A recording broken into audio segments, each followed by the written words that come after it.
बिस्मिल्लाहिर्रहमानिर्रहीम। Front page life के मुअज़्ज़ज़ दोस्तों को सैयद फरीद शाह की जानिब से अस्सलाम वालेकुम। दोस्तों, आज हम एक बहुत अहम मौजू पर गुफ्तगू करेंगे, यानी कदीम भारत और चीन की हुक्मरानी का मुवाज़ना।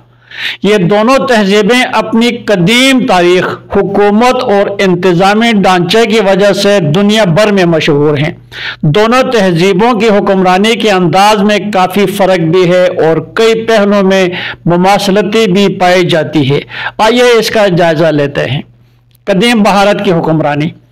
कदीम भारत की तारीख में कई अजीम सल्तनतें आईं, जिनमें मौर्य सल्तनत और गुप्ता सल्तनत का ख़ास जिक्र है। मौर्य सल्तनत का आगाज 322 कबल मसीह में चंद्रगुप्त मौर्य के दौर से हुआ। यह एक मजबूत मरकजी हुकूमत पर मुबनी सल्तनत थी। चंद्रगुप्त मौर्य के मशीर चाणक्य ने सल्तनत के इंतजामात के लिए अर्थशास्त्र जैसी किताब लिखी, जिसमें हुकूमत और माशरती निज़ाम के उसूल बताए गए। अशोका, जो मौर्य सल्तनत का मशहूर हुक्मरान था, ने अपनी हुक्मरानी को धर्म के उसूलों पर इस्तेवार किया और बुद्ध मत को फरोग दिया। गुप्ता सल्तनत को कदीम भारत का सुनहरी दौर कहा जाता है। इस दौर में साइंस, फलसफा, फनून लतीफ़ा और तालीम को फरोग मिला। गुप्ता हुक्मरानों ने अपने इलाकाई हुक्मरानों को खास खुद मुख्तारी दी, लेकिन मरकजी हुकूमत भी मजबूत रही।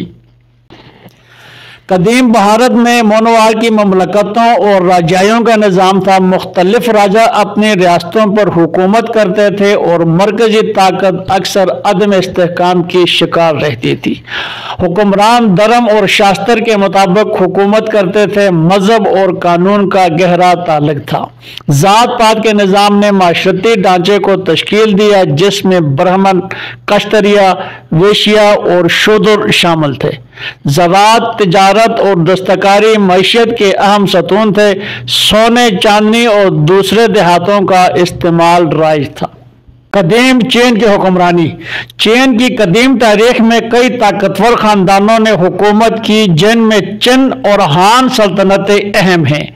चिन सल्तनत की बुनियाद 221 कबल मसीह में चिन शी हुआंग ने रखी। ये पहली मर्तबा था कि चिन मुकम्मल तौर पर मुत्तहिद हुआ। चिन शी हुआंग ने कवानीन को सख्ती से नाफिज किया और दीवार चीन की तामीर शुरू की। चिन सल्तनत में मरकजियत और सख्त कवानीन पर ज्यादा जोर दिया गया।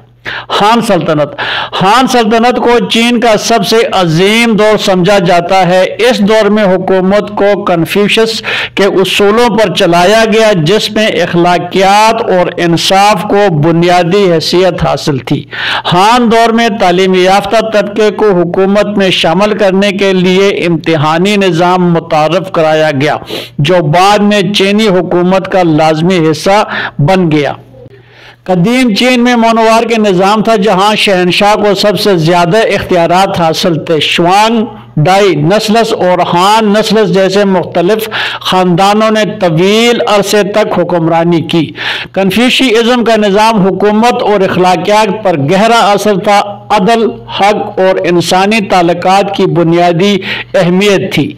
चीन की माशरती ढांचे में भी मुख्तलिफ तबकात शामिल थे, लेकिन यहाँ हुकूमत के लिए इम्तिहानी निज़ाम भी था, जो हुक्मरान तबके के इंतखाबात में मदद देता था।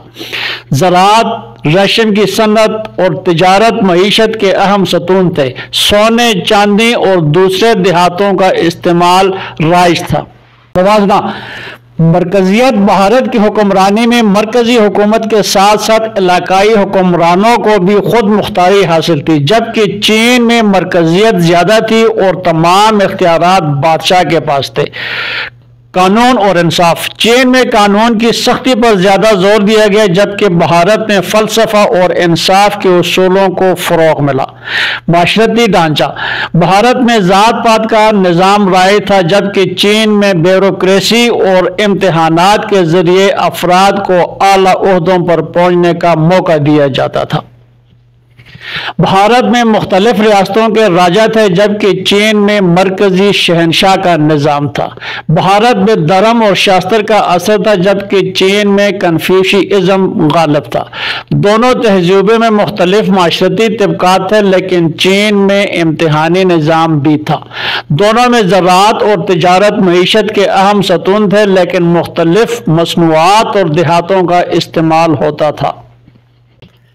नतीजा, कदीम भारत और चीन दोनों की हुक्मरानी के निज़ाम अपने अपने दौर में बहुत मुअस्सर साबित हुए। भारत में हुकूमती निज़ाम में फ़लसफ़ा और इंसाफ को ज़्यादा अहमियत दी गई जबकि चीन में मरकजियत और कानून की पासदारी पर जोर दिया गया। दोनों तहजीबें दुनिया की तारीख पर अनमिनत नकूश छोड़ गई हैं। अगर आपको हमारी वीडियो पसंद आई हो तो लाइक करें। मज़ीद दिलचस्प वीडियो के लिए हमारे चैनल फ्रंट पेज लाइव को सब्सक्राइब करें।